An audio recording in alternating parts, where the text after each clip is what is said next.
Hey guys, तो आज का अपना जो कॉन्सेप्ट है वो क्या है? Basic chemistry. ठीक है, जो ये केमिस्ट्री बेसिक केमिस्ट्री अपने को क्लास 8 टू 12 अपने को कहीं ना कहीं काम आती रहती है। तो इसमें कौन से टॉपिक कवर्ड करने वाले हैं? Atomic structure, element table, calculation of electron, proton and neutron, some basic terms जैसे isotope, isobar and isoelectronic, और कुछ क्वेश्चन प्रैक्टिस।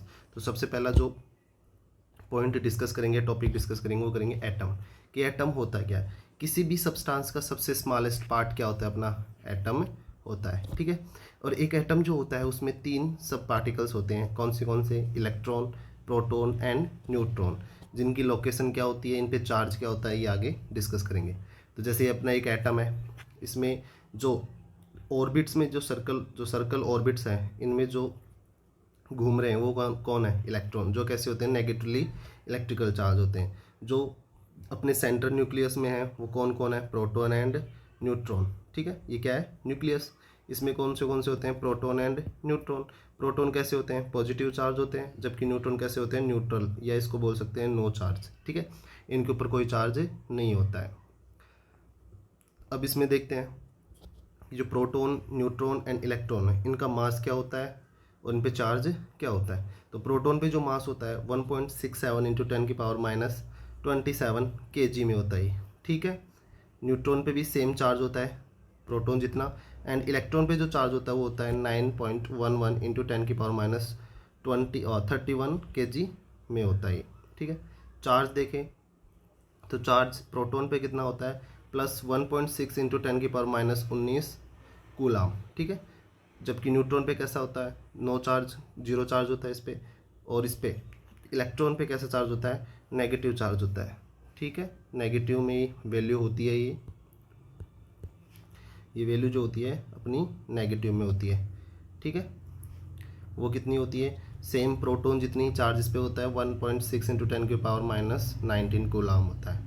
ठीक है, अगला है अपना टॉपिक, जो सेकंड टॉपिक कवर कर रहे हैं वो है एलिमेंट टेबल। ठीक है, 1 से 30 तक अपने को एलिमेंट टेबल आनी चाहिए। एलिमेंटल टेबल में क्या क्या अपने को आना चाहिए? एटॉमिक नंबर अपने को पता होना चाहिए, एटॉमिक मास क्या है, और वैलेंसी क्या है। वैलेंसी का मतलब वो कितने बॉन्ड बना सकता है। ठीक है, तो ये अपनी एलिमेंट टेबल है, जिसको याद करना पड़ेगा, इसको नोट डाउन करना। ठीक, अब अगला पॉइंट अपना रिप्रेजेंटेशन ऑफ ए एलिमेंट, कि एक एलिमेंट का रिप्रेजेंटेशन कैसे करते हैं। तो किसी भी एलिमेंट को, जैसे माना कि कोई भी एलिमेंट क्या है? एक्स, तो उसमें जो जेड जो नंबर है वो किसको शो करेगा? एटॉमिक नंबर को। और जो ए नंबर है वो किसको शो करेगा? एटॉमिक मास को। और एटॉमिक मास ए हो गया, और अपना जो एक्स है वो सिंबल शो करेगा किसी भी एलिमेंट का। ठीक है, तो ये हो गया अपना रिप्रेजेंटेशन ऑफ एलिमेंट। ओके, अपना थर्ड जो टॉपिक है, cover topic, calculation of electron, proton and neutron. तो उसमें सबसे पहले अपने को कोई एग्जांपल्स लेके समझते हैं। जैसे सोडियम है, इसका 11 क्या है? एटॉमिक नंबर, एंड 23 क्या है? Atomic mass. तो प्रोटॉन जो होते हैं ऑलवेज किसके इक्वल होता है? जेड के इक्वल होता है। ठीक, इसका मतलब सोडियम में जो जेड कितना होगा? 11, तो इसका मतलब अपने पास प्रोटॉन भी कितने आ जाएंगे? 11। ठीक है, जबकि न्यूट्रॉन कैसे निकालते हैं? न्यूट्रॉन निकालते हैं atomic mass minus atomic number. तो atomic mass minus atomic number करेंगे तो अपना कितना आएगा? 23 माइनस 11 कितना आ जाएगा अपने पास? 12। तो ये अपने क्या हो गए? न्यूट्रॉन। बस इलेक्ट्रॉन के लिए कुछ केस स्टडी है। जैसे फर्स्ट केस क्या है कि इफ़ एटम क्या है? न्यूट्रल, कि एटम अपने पास क्या है? Neutral atom. इसका मतलब कि उसके ऊपर कोई चार्ज नहीं है, ना पॉजिटिव ना नेगेटिव, न्यूट्रल है। अगर न्यूट्रल है तो इलेक्ट्रॉन जो होंगे वो प्रोटॉन के नंबर के इक्वल ही होंगे। इसका मतलब इलेक्ट्रॉन भी किसके इक्वल हो जाएगा? जेड के इक्वल। दूसरा केस है कि अगर इलेक्ट्रॉन पे जो अपने पास स्पीसीज दी हुई है उस पर पॉजिटिव चार्ज है, तो इलेक्ट्रॉन का नंबर प्रोटॉन से कम आने वाला है। वो कैसे निकालेंगे? जेड में से जो चार्ज दिया है उसको माइनस कर देंगे, मैग्नीट्यूड को माइनस करना है, चार्ज नहीं रखना है, मैग्नीट्यूड को माइनस करना है। थर्ड केस क्या है? अगर अपने पास जो स्पीसीज है वो कैसी है? नेगेटिव चार्ज है। इसका मतलब इलेक्ट्रॉन का नंबर कितना होगा? प्रोटॉन से ज़्यादा होगा। वो कैसे निकालेंगे? जेड में क्या करेंगे? जो चार्ज है उसको क्या कर देंगे? ऐड कर देंगे मैग्नीट्यूड को। जैसे एग्जाम्पल देखो, अपने पास एग्जाम्पल है नाइट्रोजन, जिसका एटॉमिक नंबर कितना है? 7 और एटॉमिक मास 14। तो यहाँ पे जेड 7 हो गया और एटॉमिक नंबर 14 हो गया। तो प्रोटॉन तो ऑलवेज जेड के इक्वल होते हैं। इलेक्ट्रॉन न्यूट्रल एटम है, कोई चार्ज नहीं है, नो चार्ज, नो चार्ज, तो इस पे इलेक्ट्रॉन के नंबर भी कितने आ जाएंगे, सेम 7। जबकि न्यूट्रॉन कैसे निकालेंगे, न्यूट्रॉन निकालने के लिए अपने को क्या करना पड़ेगा, atomic mass minus atomic number equal to अपने पास क्या आ जाएगा, न्यूट्रॉन का नंबर। जैसे दूसरा एग्जांपल देखो, कोई नेगेटिव चार्ज स्पीसीज है, नेगेटिव चार्ज स्पीसीज है, ऑक्सीजन है, तो ऑक्सीजन का जो एटॉमिक नंबर होता है वो कितना होता है, 8 होता है, और एटॉमिक मास कितना होता है उसका, 16। तो इलेक्ट्रॉन प्रोटॉन तो कितने आ जाएंगे, प्रोटॉन अपने एटॉमिक नंबर के इक्वल आ जाएंगे। न्यूट्रॉन कैसे निकालेंगे, atomic mass minus atomic number, तो अपने पास कितने आ जाएंगे, 8। बट इलेक्ट्रॉन कैसे निकालेंगे, इलेक्ट्रॉन अगर इस पर कोई चार्ज नहीं होता तो इलेक्ट्रॉन कितने होते, 8 होते, बट इस पर कितना चार्ज है, माइनस चार्ज, तो इसमें ऐड करना है, मैग्नीट्यूड को ऐड करना है, ना कि चार्ज सहित। ठीक है, अगर मैग्नीट्यूड को ऐड करेंगे तो अपने पास इलेक्ट्रॉन का नंबर कितना निकल के आएगा, 10।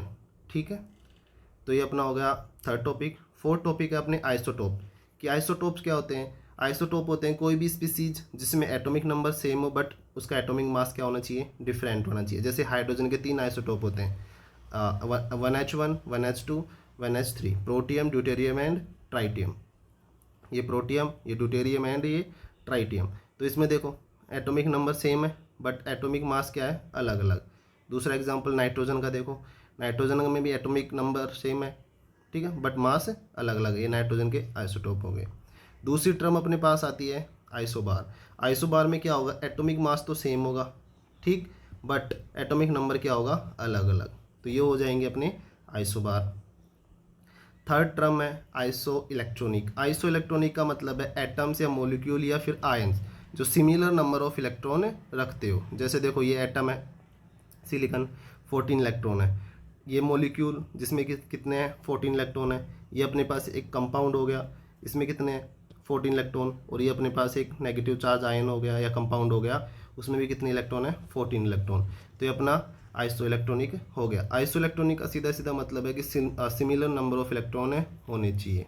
ठीक है, तो अपने फोर्थ टॉपिक, ये सारे टॉपिक अपने कवर हो चुके हैं। बहुत फास्ट वीडियो है इस वजह से। अब करते हैं कुछ क्वेश्चन प्रैक्टिस। क्वेश्चन प्रैक्टिस में पहला क्वेश्चन अपने पास है कि हाउ मैनी सब पार्टिकल्स प्रेजेंट इन एटम। तो एक एटम में कितने सब पार्टिकल्स प्रेजेंट होते हैं, 3। ठीक है, बिकॉज कौन से इलेक्ट्रॉन, प्रोटॉन एंड न्यूट्रॉन। ठीक है, तो इसका आंसर हो जाएगा अपना 3।